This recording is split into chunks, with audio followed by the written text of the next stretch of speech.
ప్రభువును రక్షకుడైన యేసుక్రీస్తు పరిశుద్ధ నామములో దేవుని బిడ్డలైన మీకంతా ప్రభు పేరిట నా హృదయపూర్వకమైన వందనాలు. ప్రభు మిమ్మలందరినీ దీవించునుగాక. క్రీస్తునందు ప్రియులారా, ఈ వర్తమానాలు వింటున్న మిత్రులారా, మీ కొరకు అనుదినము మేము ప్రార్థిస్తూ ఉన్నాం. మా కొరకు కూడా మీరు ప్రార్థిస్తున్నారని ప్రభువునందు విశ్వసించుచున్నాం. ఒకరి ఎడల ఒకరు ప్రార్థన చేసుకున్నప్పుడు ప్రభు కృప మనందరికీ సమృద్ధిగా అనుగ్రహించబడుతుంది. ఆయన కృప మనలను కాపాడుచుంది అని చెప్పుటలో ఎలాంటి సందేహము లేదు. ప్రభు ఎన్నో విషయాలు మనకు తెలియచేస్తున్నాడు. ఈ లాక్డౌన్ దినాలలో చాలా వర్తమానాలు ప్రభు మనకు వినిపిస్తున్నాడు. గడిచిన 2 దినాలు ప్రభు యొక్క సామర్థ్యత, ప్రభు ఎంతటి సమర్థుడో మనం నేర్చుకున్నాం. మీరు విన్న వర్తమానాలు పరిశుద్ధ గ్రంథం దగ్గర పెట్టుకొని ధ్యానించండి. ప్రభు నిశ్చయంగా మరొక క్రొత్త కోణంలో మీతో ప్రభు మాట్లాడతాడు. దైవజనుడు ప్రకటన చేసినది ఒక భాగమైతే, మీరు అనుదినము ధ్యానించుటలో ఇంకా నూతనమైన అంశాలు మీకు తెలియచేయబడతాయి అని చెప్పుటలో ఎలాంటి సందేహము లేదు. కనుక దేవుని సామర్థ్యతను ఎరిగిన మనం విశ్వాసమందు బలహీనులు కాక బలము పొంది దేవుడు సమస్తము చేయగలడని రూఢిగా నమ్ముదాం. నమ్మిన నీ జీవితంలో నీకు అపనమ్మకము కలగకుండా నడిపించుటకు ఆయన శక్తి కలిగిన దేవుడు. అవునండి, మన దేవుడు గొప్ప కార్యములు చేయ శక్తి కలిగిన దేవుడు.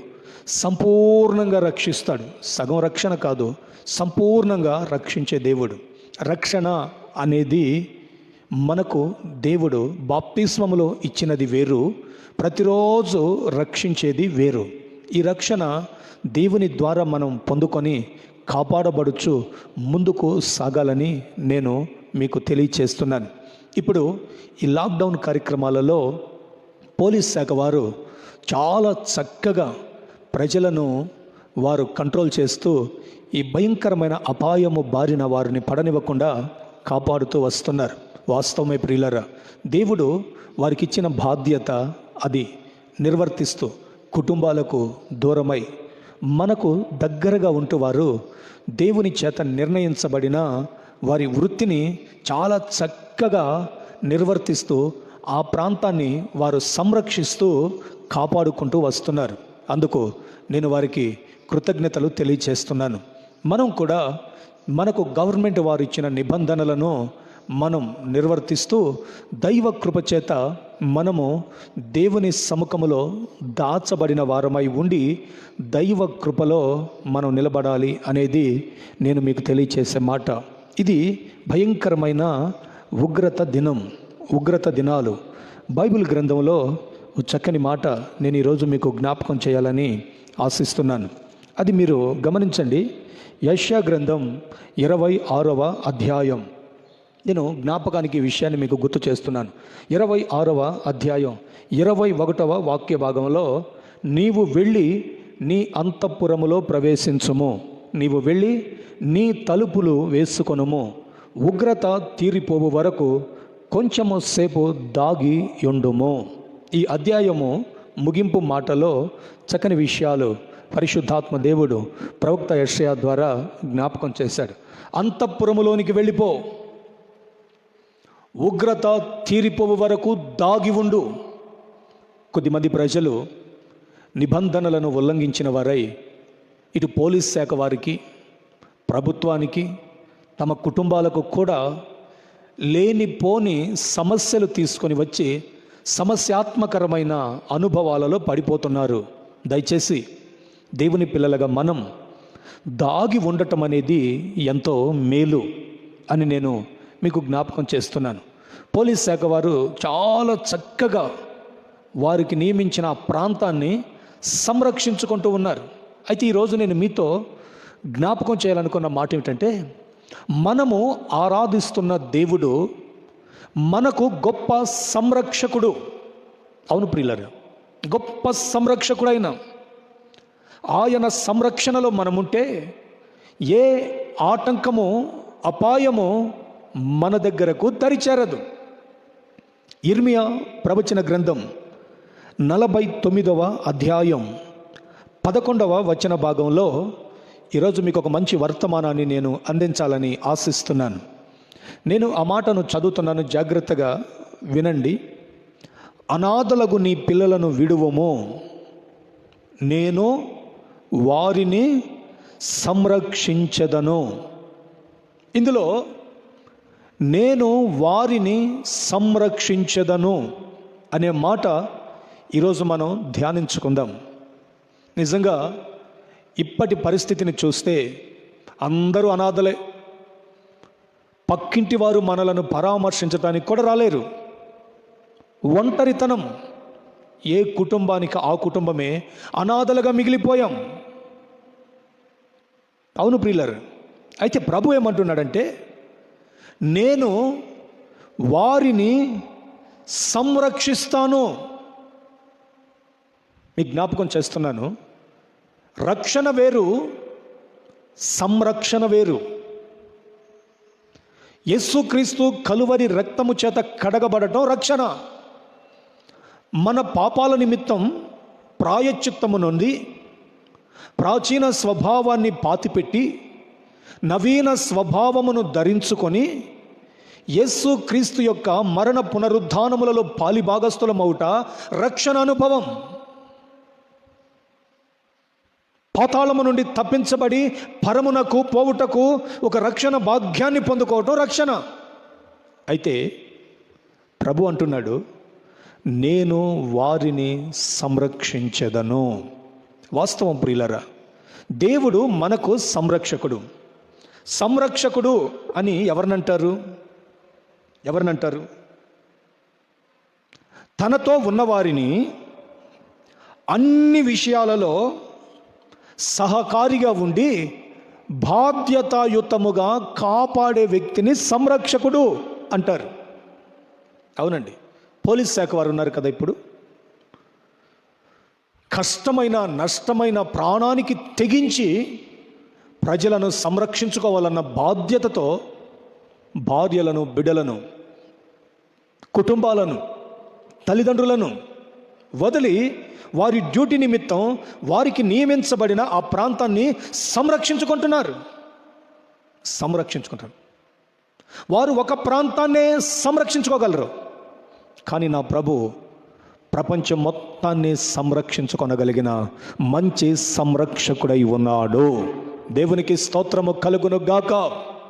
అవును ప్రియులారా, మన ప్రభు సంరక్షకుడు. నేను వారిని సంరక్షిస్తా. కాపాడే వ్యక్తిని సంరక్షకుడు అంటారు. ఇప్పుడు బోర్డర్లో, మన దేశపు సరిహద్దులలో మిలిటరీ బలగాలు దేశానికి అపాయము కలగకుండా, ప్రాణాల సహితము లెక్క చేయకుండా కాపాడుతూ సంరక్షిస్తున్నారు. ఉగ్రవాదాన్ని కానీ, లేకపోతే మాఫియాను కానీ, ఇంకా భయంకరమైన ఈ కొన్ని సంస్థలు ఉన్నాయి, మూర్ఖపు సంస్థలు. వారు మారణ హోమం సృష్టించకుండా, వారిని సరిహద్దులలోనికి రానివ్వకుండా కాపాడుకుంటున్న వారిని సంరక్షకులు అని మనం అంటున్నాం. అయితే ప్రభు అంటున్నాడు, నేను వారిని సంరక్షిస్తా. అనాథలకు నీ పిల్లలను విడువము, నేను వారిని సంరక్షిస్తాను అని. నిజమే ప్రియులారా, నిరంతరము మనలను కునుకక కాపాడుతున్న దేవుడు మనకు సంరక్షకుడు. అవునండి, సంరక్షకుడు అని ఎవరంటారంటే, తనతో ఉన్న వారిని, తన మీద ఆధారపడిన వారిని, తనను నమ్ముకున్న వారికి ఎలాంటి ఇబ్బందికరమైన స్థితి రాకుండా కాపాడుకునే వ్యక్తిని సంరక్షకుడు అంటాడు. సంరక్షకుడు ఏం చేస్తారు? సంరక్షకుడు అనే వ్యక్తి ఏం చేస్తాడు? అపాయాలు వచ్చినా, అభ్యంతరాలు వచ్చినా, ఆపదలు వచ్చినా, దాడులు జరిగినా తన ప్రాణమును సైతము లెక్క చేయకుండా వారి కొరకు ముందుగా నిలబడి వారిని కాపాడుకునే వ్యక్తినే సంరక్షకుడు అని అంటారు. అవునండి, విపత్కరమైన పరిస్థితిలో ఉన్నాం కదా. దేవుడు నిశ్చయముగా మనలను సంరక్షించుటకు ఆయన మంచి సంరక్షకుడుగా మన మీద తన దృష్టి నుంచాడు. ఈ రోజున ఈ స్థితిగతిలో మనం ఉన్నామంటే ఈ రోజున ఈ పరిస్థితిని మనం అనుభవిస్తున్నామంటే కేవలం దేవుని కృప. ఆయన మన భారతదేశానికి ఒక మంచి సంరక్షకుడిగా ఉంటూ ప్రపంచానికి ఒక మంచి సంరక్షకుడిగా ఉన్నాడు అనేది వాస్తవం. ప్రియులారా, ఓ పర్యాయం దేవుడు భూమిని దృష్టించాడట. అప్పుడు సంరక్షకుడు లేకపోవట చూచి ఆయన ఆశ్చర్యపడ్డాడు అని వాక్యంలో ఉంది. యెషయా గ్రంథం 59వ అధ్యాయంలో మీకు ఆ మాటలు నేను చదివి వినిపిస్తాను. జాగ్రత్తగా వినండి. చక్కని మాటను మనం నేర్చుకుందాం ఈరోజు పరిశుద్ధ గ్రంథమైన బైబిల్లో. 59వ అధ్యాయం 14 నుండి 16 వచనాల వరకు మనం చదువుకుంటూ వెళితే చాలా చక్కని విషయాలు అక్కడ కనిపిస్తాయి మనకు. న్యాయమునకు ఆటంకము కలుగుచున్నది, నీతి దూరముగా నిలుచుచున్నది, సత్యము సంత వీధులలో పడి ఉన్నది, ధర్మము లోపల ప్రవేశింపనేరదు. సత్యము లేకపోయెను, చెడుతనమును విసర్జించువాడు దోచబడుచున్నాడు. న్యాయము జరగకపోవుట యెహోవా చూచెను, అది ఆయన దృష్టికి ప్రతికూలమై ఉండెను. సంరక్షకుడు లేకపోవుట ఆయన చూచెను, మధ్యవర్తి లేకుండుట చూచి ఆశ్చర్యపడెను. కాబట్టి ఆయన బాహువు ఆయనకు సహాయము చేసెను. ప్రభు అయిన యేసు క్రీస్తును గూర్చిన ప్రవచన గ్రంథమైన యెషయా ప్రవచన గ్రంథములో భూమి మీద సంరక్షకుడు లేకపోవట దేవుడు చూచాడట. చూచి తన అద్వితీయ కుమారుణ్ణి ఈ లోకమునకు పంపించుటకు ఆయన ఇష్టపడ్డాడు. 2020 సంవత్సరముల క్రితం ఆయన ఈ లోకానికి వచ్చి మన కొరకు ప్రాణము పెట్టి నేటి వరకు మనలను సంరక్షిస్తున్న నిజ సంరక్షకుడు. న్యాయము జరగటలేదు భూమి మీద, నీతి లేదు, సత్యము లేదు, ధర్మము లేదు. కాబట్టి మధ్యవర్తి అనే ఒక వ్యక్తి లేకుండా చూచి ఆయన ఆశ్చర్యపడి సంరక్షకుడను పంపితే బాగుండని మనుషులకు దేవునికి మధ్య ఒక మధ్యవర్తిని పంపించుటకు, ప్రజలను సంరక్షించుకోగలిగిన సంరక్షకుడిని పంపించుటకు దేవుడు ఇష్టపడి ఆయనను ఈ లోకానికి పంపితే నాటి నుండి నేటి వరకు మనలను సంరక్షిస్తున్న నిజ సంరక్షకుడిగా మన ప్రభు అయిన యేసు క్రీస్తున్నాడు. దేవునికి స్తోత్రము కలుగునుగాక. అవును ప్రియులారా, మన ప్రభు అయిన యేసు క్రీస్తు విపత్కరమైన కాలములలో మనలను సంరక్షించగలిగిన వాడు, ఆలన పాలన చూడగలిగిన వాడు, సమస్తమును మనకు ధారాళముగా దయచేయగలిగిన వాడు. సంరక్షకుని యొక్క బాధ్యత ఏమిటంటే తనతో ఉన్నవారికి సమస్తమును కూడబెట్టి సమస్తమును ఇవ్వగలిగిన బాధ్యతాయుతమైన వ్యక్తి. కాబట్టి మనలను సంరక్షిస్తున్నాడు. అవునండి, మన కొరకు అంత గొప్ప సంరక్షకుడు ఉన్నాడు. అందుకే వాక్యం అంటుంది, ఏ అపాయము నీ గుడారము సమీపించదు, నీకు సంరక్షకుడున్నాడు. ఏ తెగులు నీ యొద్దకు రాదు అని దేవుని వాక్యం మనకు ధైర్యాన్ని ఇస్తుంది. నాశనకరమైన తెగులు రాకుండా నిన్ను ఆయన సంరక్షింపగలిగిన గొప్ప దేవుడు, ఘనుడు, కృపగలవాడని నేను జ్ఞాపకం చేస్తున్నాను ప్రియులారా. అయితే నేను ఈ రోజున మీతో జ్ఞాపకం చేయాలనుకున్న మాటలు క్షుణ్ణంగా మీరు వినండి. ఆయన ఎవరిని సంరక్షిస్తాడు?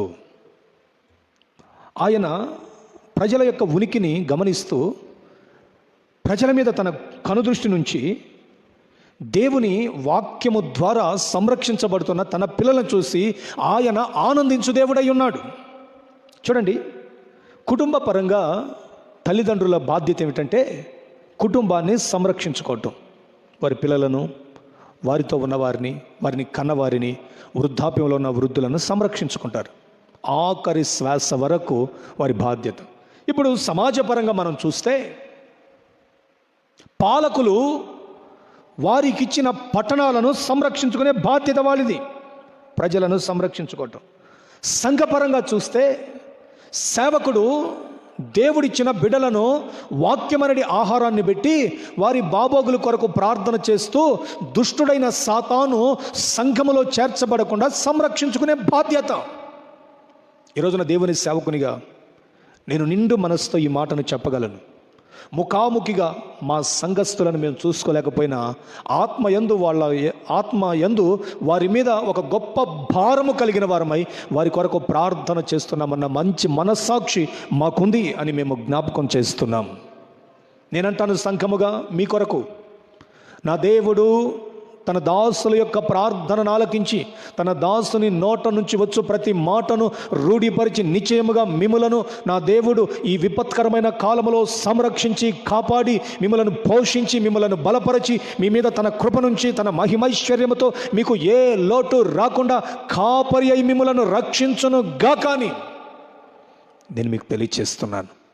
అవునండి, నా దేవుడు మనకు మంచి సంరక్షకుడు.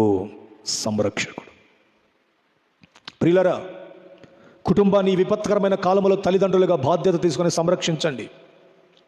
పాలకులారా, దేశమును సంరక్షించుకునే బాధ్యత మీది. సేవకులారా, సంఘమును సంరక్షించుకునే బాధ్యత మీదైతే మనందరినీ సంరక్షించగలిగిన నిజ సంరక్షకుడు, అన్ని సింహాసనముల కన్నా అత్యున్నత సింహాసనము కలిగిన దేవుడు ఈరోజు మనతో వాగ్దానం చేస్తున్నాడు, నేను మిమ్ములను సంరక్షించెదను. అవునండి, మరి ఆయన సంరక్షణలో మనం సురక్షితంగా ఉన్నాము అనేది వాస్తవం. నమ్మదగిన దేవుడు తన పిల్లల మీద ఉన్న మమకారాన్ని ఎంత ఉన్నతంగా తెలియచేస్తున్నాడో ఆలోచించాలని నేను మీకు జ్ఞాపకం చేస్తున్నాను. కీర్తనల గ్రంథంలో ఓ మాటను మీకు జ్ఞాపకం చేస్తాను. ఆయన ఎవరిని సంరక్షిస్తాడు అనే మాటలో చాలా చక్కని అంశాలు వ్రాయబడి ఉన్నాయి. కొన్ని విషయాలు మీతో జ్ఞాపకం చేస్తాను. 37వ కీర్తన, పరిశుద్ధ గ్రంథమైన బైబిల్లో 37వ కీర్తనలో చాలా చక్కని మాటలు వ్రాయబడి ఉన్నాయి. 17-18 వచనాలు చదువుతున్నాను. నీతిమంతునికి కలిగినది కొంచెమైనను బహుమంది భక్తిహీనులకున్న ధన సమృద్ధి కంటే శ్రేష్టము. భక్తిహీనుల బాహువులు విరవబడును, నీతిమంతులకు యెహోవాయే సంరక్షకుడు. నిర్దోషుల చర్యలను యెహోవా గుర్తించుచున్నాడు, వారి స్వాస్థ్యము సదాకాలము నిలుచును. ఆపత్కాలమందు వారు సిగ్గునొందరు, కరువు దినములలో వారు తృప్తి పొందుదురు. స్తోత్రము కలుగునుగాక. నా ప్రియమైన సహోదరులారా, నీతిమంతులైన వారికి యెహోవాయే సంరక్షకుడు. ఆ నీతిమంతుల స్వాస్థ్యమట సదాకాలము నిలుచును. అద్భుతమైన మాట కదా ప్రియులారా. ఎంత గొప్ప దేవుడు మన దేవుడు! ఆశ్చర్యకరుడు, మనలను సంరక్షించువాడు. తన పాపముల నిమిత్తమై ప్రాయశ్చిత్తము నొంది క్రీస్తు యేసు రక్తము చేత కడగబడిన నీతిమంతులైన తన బిడ్డలను సంరక్షించే దేవుడు ఆయన. వారి స్వాస్థ్యమును సదాకాలము క్రీస్తు యేసు బండ మీద నిలపగలిగిన అద్వితీయ దేవుడు, మహోన్నతుడైన దేవుడు మన దేవుడు. అవునండి, వాస్తవికతను మనం గమనిస్తూ వస్తే ఈ రోజున దేవుని పిల్లలుగా మనం ఎవరి ఆధీనములో సంరక్షించబడుతున్నామంటే మన ప్రభు అయిన యేసు క్రీస్తు యొక్క ఆధీనములోనే మనం సంరక్షించబడుచున్నాము. దేవుని కృప మనలను ఎంతగా బలపరుచుచున్నదో ఆలోచన చేయండి ఒకసారి. అవును, మరొక స్థలంలో వ్రాయబడి ఉన్న మాట ఏమిటంటే, జకరియా గ్రంథం 12వ అధ్యాయం 8వ వాక్యంలో, ఆ కాలమున యెహోవా యెరూషలేము నివాసులను సంరక్షకుడుగా ఉండును. మీకు ఆ మాటను కూడా చదివి వినిపిస్తాను.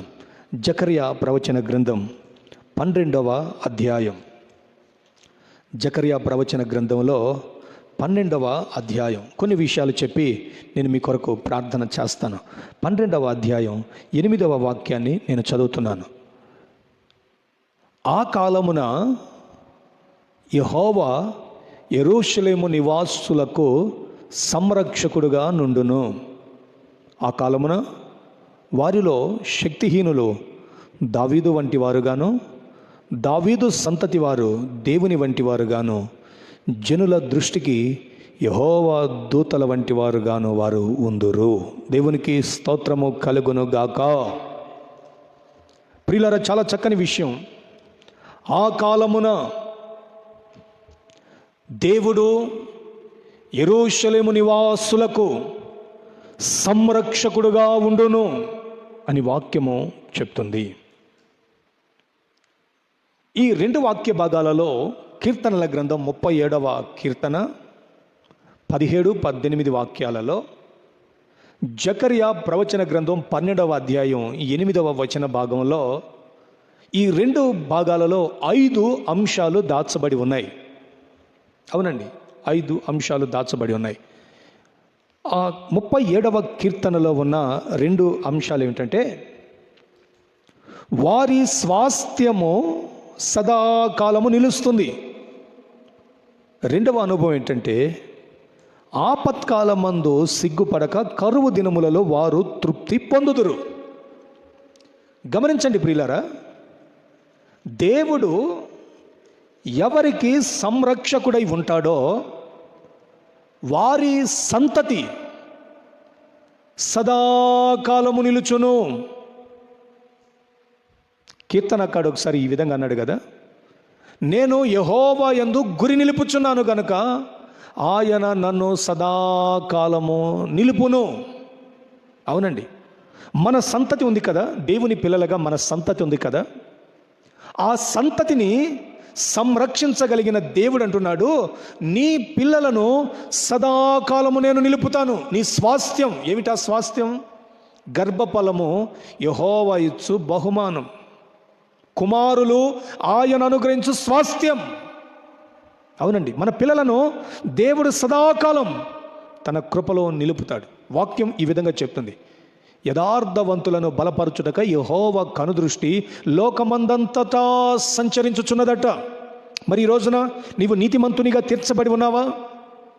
క్రీస్తు రక్తము చేత కడగబడిన వ్యక్తిగా పాపమునకు నీవు విముఖుడవై పరిశుద్ధతను అపేక్షించిన వాడవై క్రీస్తు కొరకు నిలబడే వ్యక్తిగా నీవు లోకమునకు వేరై, మూర్ఖులకు ఈ తరము వారికి వేరై, దేవుని కొరకు సాక్షిగా కరువైనను ఖడ్గమైనను ఉపద్రవమైనను ఏదైనను క్రీస్తు కొరకు పరిశుద్ధతను అపేక్షించిన వ్యక్తివైతే ఈ రోజున నీ పిల్లలను నా దేవుడు నిశ్చయముగా సంరక్షించి సదాకాలము నిలుపునుగాక. అవునండి, నిలుపుతాడు. నీతిమంతులకు యెహోవాయే సంరక్షకుడు. ఆపత్కాలంలో ఉన్నాం, కరువు కాలంలో ఉన్నాం, ఆర్థిక మాంద్యం వెంటాడే కాలంలో ఉన్నాం. అగ్రరాజ్యం ఇప్పటికే అనౌన్స్మెంట్ చేసింది. ఉద్యోగస్తులందరినీ, ఇతర దేశాల ఉద్యోగస్తులందరినీ తీసివేస్తున్నాం, దండం పెడుతున్నారు వాళ్ళు. పాపం నిన్నటి దినాన నేను వార్తలు చూస్తున్నప్పుడు దండం పెడుతున్నారు, ప్లీజ్ మమ్మలను మా ఉద్యోగాలకి తీసుకోండి, బ్రతిమలాడుకుంటున్నారు. కరువు దినం. ఎన్ఆర్ఐలుగా పేరు పొందిన వారితో సహా ఈ రోజున ఎక్కడి వారు అక్కడే ఏమీ చేయలేని చేతగాని స్థితిలో ఉంటే, రాబోతున్న దినాలు కరువు దినాలు కాదా? కరువు దినాలు కాదా? అవునండి. అయితే నీతిమంతులైన వారి పిల్లలు, దేవుని పిల్లలకు దేవుడే సంరక్షకుడు, పోషకుడై వారిని నడిపించుటకు ఆయన ఇష్టపడుతున్నాడు. నీతిమంతులారా, దిగులు చెందకండి, కలవరపడకండి. ఈ రోజున ఆదర్శమైన వ్యక్తులుగా మనం మన దేశం కొరకు, ప్రపంచం కొరకు ప్రార్థన చేయవలసిన వారముగా మనమున్నాం. నీతిమంతుల గుడారములలో రక్షణను గూర్చిన ఉత్సాహ సునాద గీతములు వినబడినట్లు నీతిమంతులను తలల మీదకి ఆశీర్వాదము దిగివచ్చే దేవుడు మనకున్నాడు గనుక మనకు, మన పిల్లలకు ఈ రోజున ఆయనే సంరక్షకుడు. దిగులు చెందకండి, ఏదో అయిపోతుంది, ఏదో జరిగిపోతుందని కలవరపడకండి. మీ పిల్లలకు దేవుడు సంరక్షకుడిగా ఉండునుగాక. మీకును దేవుడు సంరక్షకుడిగా ఉండునుగాక. ఆర్థికంగా మిమ్మల్ని సంరక్షించువాడు, ఆరోగ్యపరంగా మిమ్మల్ని సంరక్షించువాడు, కుటుంబపరంగా మిమ్మల్ని సంరక్షించువాడు, సమాజపరంగా మిమ్మల్ని సంరక్షించువాడు, సంఘపరంగా మిమ్మల్ని సంరక్షించువాడు. ప్రతి విషయమందు దేవుడు తన కృపను మీకు కుమ్మరించి ఆయన సంరక్షించుటకు ఇష్టపడుతున్న దేవుడు. కాబట్టి 2020 సంవత్సరాల క్రితమే మన కొరకు ఈ లోకానికి దిగివచ్చిన సంరక్షకుడు, మనకును దేవునికి మధ్యవర్తిగా ఉండి మన కొరకు విజ్ఞాపన చేస్తున్నవాడు కరువు దినములలో కూడా మీకు తృప్తిని కలుగు చేయునుగాక. అవునండి, భయంకరమైన కరువుని ఎదుర్కొనబోతున్నాం మనం. అయినను దేవుడు ఎవరో తెలుసా? తన గుప్పెలు విప్పి ప్రతి జీవి కోరికను తృప్తిపరచగలిగిన దేవుడై ఉన్నాడు. దేవునికి స్తోత్రం. పాలకుల గుండెల్లో భయం పరుగులెత్తుతుంది. పాలకులకు ఏమీ అంతుబట్టలేని స్థితి వారి కనుల ఎదుట ఉంది. అయితే దేవుని వాక్యం అంటుంది, ఇదిగో నేను వారికి సంరక్షకుడనై ఉండేదను. ఎవరు వారు? నీతిమంతులైన వారు. అవును ప్రియులరా, నీతిమంతులైన వారు. వారిని దేవుడు సంరక్షిస్తే వారి స్థితి ఎలాగుంటుందో వాక్యములో ఈ విధంగా వ్రాయబడి ఉంది. 105వ సంకీర్తనలో 43వ వచన భాగాన్ని లేదా 42, 43 వచన భాగాన్ని నేను చదివి వినిపిస్తాను. జాగ్రత్తగా మీరు వినండి. ఏలయనగా ఆయన తన పరిశుద్ధ వాగ్దానమును తన సేవకుడైన అబ్రహాముకును జ్ఞాపకము చేసుకొని ఆయన తన ప్రజలను సంతోషముతోనూ తాను ఏర్పరచుకొనిన వారిని ఉత్సాహధ్వనితోనూ వెలుపలికి రప్పించెను. స్తోత్రము కలుగునుగాక. ప్రియులారా, నీతిమంతుడైన అబ్రహాముకి, ఆయన కుమారుడైన వాగ్దాన పుత్రుడైన ఇస్సాకుకి కరువు దినములలో దేవుడు తోడయుండి ఆ కరువు నుండి వారిని వెలుపలికి రప్పించెను. అబ్రహాము దినములలో వచ్చిన కరువు కంటే ఇస్సాకు దినములలో భయంకరమైన కరువు వచ్చింది. తనకు సంరక్షకుడుగా ఉన్న దేవుడు కరువులో అబ్రహామును పోషించాడు, ఇస్సాకుని పోషించాడు. తాను ఏర్పరచుకున్న వారిని ఉత్సాహధ్వనితో వెలుపలికి రప్పించినే కానీ విలాపముతో వాళ్ళని అక్కడ నశింపచేసేదానికి అప్పగించలేదు దేవుడు. తన సేవకుడైన అబ్రహామును జ్ఞాపకము చేసుకొని తన ప్రజలను సంతోషముతో ఈరోజున ప్రియులారా, కలవరపడకండి. కరువు దినములైనను ఖడ్గమైనను ఏదైనను దేవుడు తన పిల్లలను సంతోషముతోనే నడిపించు దేవుడై ఉన్నాడు. దేవునికి స్తోత్రము కలుగునుగాక. అవునండి, మీరు పరిశుద్ధ గ్రంథమైన బైబిల్ చక్కగా చదువుతూ ఉండండి. మీకు ఒక మాటను నేను మరలా ఇప్పుడు జ్ఞాపకం చేస్తాను. 146వ కీర్తనలో 9వ వాక్యంలో ఈ విధంగా వ్రాయబడి ఉంది, యెహోవా పరదేశులను కాపాడువాడు. అవునండి, 14వ వాక్యాన్ని చదువుతున్నాను. 146వ కీర్తన 14వ వాక్యం 13 నుంచి చదువుతున్నాను. ఆయన నీ గుమ్మములను 147వ కీర్తన 13, 14 వచనాలు 147వ కీర్తన 13, 14 వచనాలు చదువుతున్నాను. ఆయన నీ గుమ్మముల గడియలను బలపరిచి ఉన్నాడు, నీ మధ్యన నీ పిల్లలను ఆశీర్వదించి ఉన్నాడు. నీ సరిహద్దులలో సమాధానము కలుగు చేయువాడు ఆయనే, మంచి గోధుమలతో నిన్ను తృప్తిపరచువాడు ఆయనే. స్తోత్రము కలుగునుగాక. 146వ కీర్తన 9వ వాక్యములో యెహోవా పరదేశులను కాపాడువాడు అని ఉంది. 147వ కీర్తన 13, 14 వచనాలలో నీ పిల్లలను ఆశీర్వదించి మంచి గోధుమలతో నిన్ను తృప్తిపరుస్తాను. అవునండి, నీతిమంతులైన పిల్లలను దేవుడు సంరక్షిస్తూ తృప్తిపరచువాడు. 37వ కీర్తనలో మనం చదువుకున్నాం కదా, ఏమని చదివాం? 37వ కీర్తనలో నీతిమంతులైన వారికి యెహోవాయే సంరక్షకుడు, వారిని దేవుడు సదాకాలం నిలుపుతాడట. ఆపత్కాలమందు వారిని సిగ్గుపడనివ్వకుండా కరువు దినములలో వారిని తృప్తిపరచువాడు. ప్రియులారా, నీతి మన దేవుని ద్వారా మనకు కలుగుతుంది. అవునండి, 2 విషయాలు నేను మీకు జ్ఞాపకం చేశాను. 37వ కీర్తన 17వ వాక్యపు ఆధారాన్ని బట్టి 2 విషయాలు జ్ఞాపకం చేశాను. ఒకటి, నీ పిల్లలు సదాకాలం నిలుస్తారు. రెండవది, కరువు దినములలో మంచి గోధుమలతో పోషింపబడి తృప్తి పొందుతారు. నీ సరిహద్దులలో సమాధానము కలుగు చేస్తాడు ఆయన. ఈరోజు చూడండి, కరువు. నిన్న ఒక విషాదకరమైన మాటను నేను విన్నాను. అదేమిటంటే, వలస కూలీలు పాపం వారు ఆహారం సరిగా లేక కరువు వచ్చింది, పనులు లేక కరువు వచ్చిందని వారి స్వగ్రామానికి వెళ్ళిపోతూ ఛత్తీస్గఢ్కు నడుచుకుంటూ వెళ్ళిపోయారట ఒక కుటుంబం. అవునండి, 150 కిలోమీటర్లు నడుచుకుంటూ వెళ్ళిపోయారట.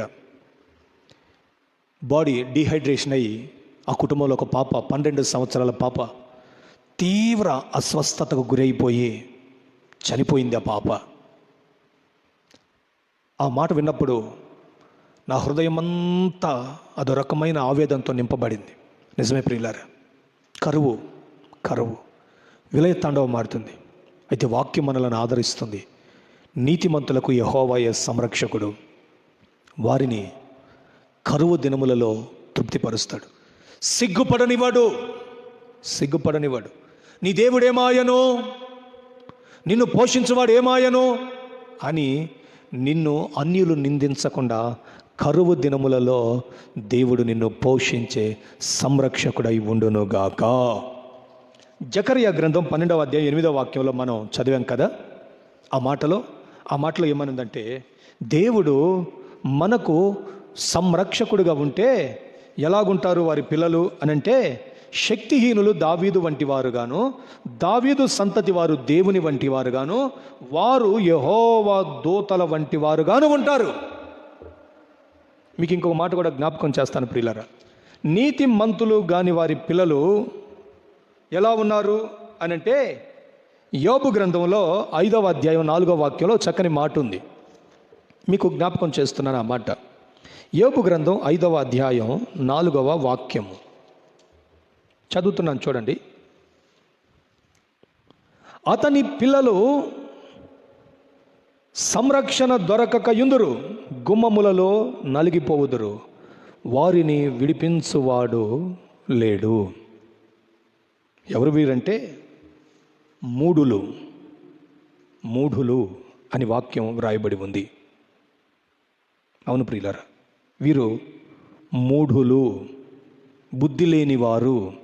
2వ వాక్యాన్ని నేను చదువుతున్నాను. దౌర్భాగ్యమును గూర్చి ఏడ్చుట వలన మూఢులు నశించెదరు, బుద్ధి లేని వారు అసూయ వలన చచ్చెదరు. 3వ వాక్యం, మూఢుడు వేరు తన్నుట నేను చూచి ఉన్నాను, అయినను తోడనే అతని నివాస స్థలము శాపగ్రస్తమని కనుగొంటిని. అతని పిల్లలకు సంరక్షణ దొరకదు.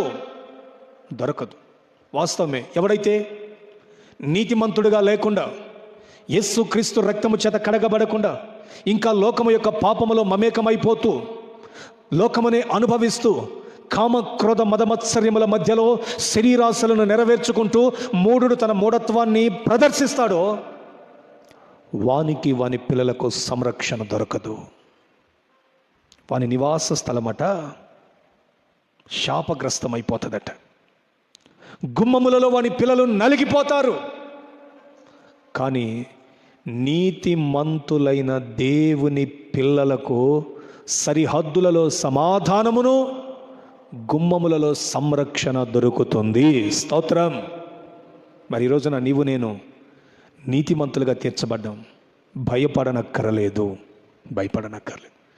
మేలు చేయు దేవుడు మనకున్నాడు, కృపగల దేవుడు మనకున్నాడని ధైర్యముగా మనము దేవుని సన్నిధిలో మనము నిలిచి ఉండాలి. యోహాను మొదటి పత్రిక 5వ అధ్యాయం 18వ వాక్యాన్ని కూడా నేను మీకు జ్ఞాపకం చేయాలని ఆశిస్తున్నాను. యోహాను మొదటి పత్రిక 5వ అధ్యాయము 18వ వచన భాగము, 18వ వచన భాగాన్ని జ్ఞాపకం చేస్తున్నాను. చూడండి. దేవుని మూలముగా పుట్టిన వాడెన్నడూ పాపము చేయడని ఎరుగుదుము. దేవుని మూలముగా పుట్టినవాడు తన్ను భద్రము చేసుకొనును గనుక దుష్టుడు వానిని ముట్టడు.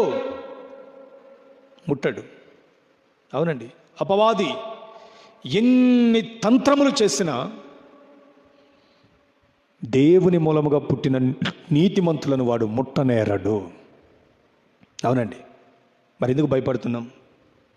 తను భద్రము చేసుకుంటాడు, తనను తాను భద్రము చేసుకుంటాడు. వాక్యము ద్వారా తనను తాను భద్రము చేసుకొని నీతిమంతుడిగా తీర్చబడినప్పుడు దేవుడే వానిని సంరక్షిస్తాడు. నీ స్వాస్థ్యాన్ని సదాకాలం నిలుపుతాడు. కరువు కాలములో మనలను మంచి గోధుమలతో తృప్తిపరుస్తాడు. జకర్యా గ్రంథంలో వ్రాయబడిన మాటలో 3 విషయాలు ఉన్నాయి కదా. అందులో శక్తిహీనులు దావీదు వంటి వారుగాను, దావీదు సంతతి వారు దేవుని వంటి వారుగాను, వారు యెహోవా దూతల వంటి వారుగాను ఉంటారు. చాలా గొప్ప అనుభవం ప్రియులారా. శక్తిహీనులు దావీదు వంటి వారుగా అంటే అర్థం ఏంటంటే, ఒకవేళ నీ పిల్లలు ఇంకా ఆధ్యాత్మికంగా బలము పొందుకొని దైవ కృపలో నిలబడలేకపోయినప్పటికీ నీతిమంతులైన నీ పిల్లలను దేవుడు ఏం చేస్తున్నాడంటే వారిలో ఉన్న శక్తిహీనతను తీసివేసి, ఎలా? మంచి గోధుమలతో వారిని పోషించి వారిని సంరక్షించి నీ పిల్లలను దావీదు వంటి వారుగా దేవుడు మార్చునుగాక. దావీదు ఎలాంటి వాడు? పరాక్రమము కలిగిన వాడు. సైన్యమంతయు భయపడుతున్నప్పటికీ, రాజు సైతము భయపడుతున్నప్పటికీ దేవుని ఆత్మచేత నింపబడిన వాడై, ఆత్మపూర్ణుడై, అదిగో ఆ గొలియాతుని, ఫిలిస్తీన్ల రాజ్యాన్ని ఓడించిన పరాక్రమము కలిగిన వాడు. ఈ రోజున నీతిమంతులైన నీ పిల్లలను కూడా అలాగునే దేవుడు చేయాలని ఆశిస్తున్నాడు.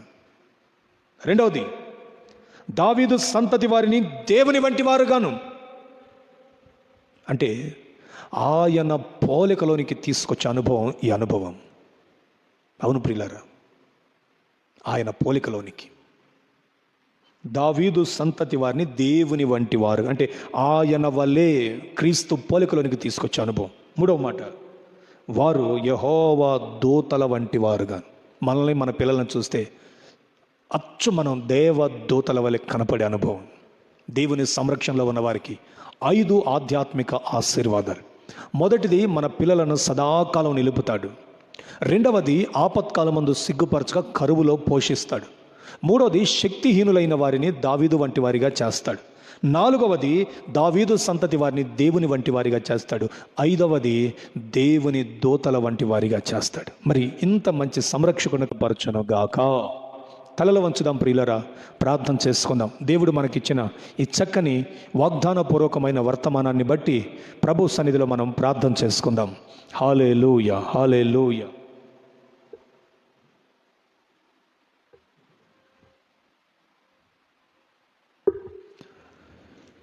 నేను వారిని సంరక్షించెదను అని దేవుడు తన మాటను మనకు తెలియచేశాడు. నమ్మదగిన దేవుడు, గొప్పవాడు, ఘనుడు.